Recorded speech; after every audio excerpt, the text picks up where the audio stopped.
In this video, I want to talk about conditions and if statements. When we talk about conditions, the most used word is the word if. Let me give an example as always. As you can see, in front of if, inside the parentheses, I used a comparison operator and said that 10 is greater than 5. After that, I printed a text using WriteLine and put this line of code inside the bracket. In this example, you can see that after the word if, I considered a condition that if that condition is true, everything I wrote in the bracket will be executed. But if the conditions written inside the parentheses are not correct, any code written inside the brackets will not be executed.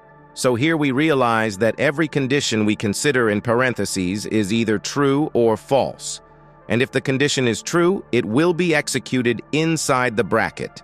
And if it is false, it will not be executed. Now consider another example. In this example, I defined the time, and in the parentheses I said, if we are between 6 and 6 p.m., print for me that it is day now. And then I used the else keyword and said, print now, it's night. You see, here we said that if the first condition is true, print something, and if it is false, print something else.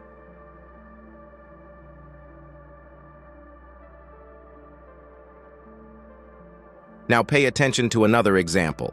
Here again, I defined the time and said that if the time is less than 12, it is morning.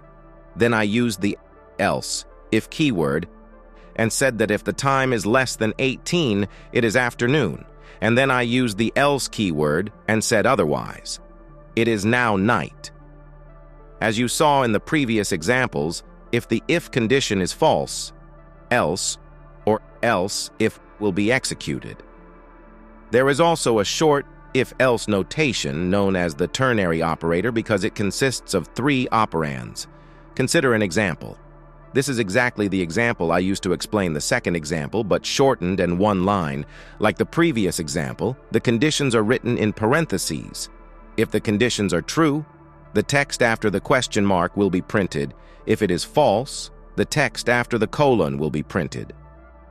Note that in the world of programming, conditional sentences are very useful and important. So try to take this part seriously and be sure to practice.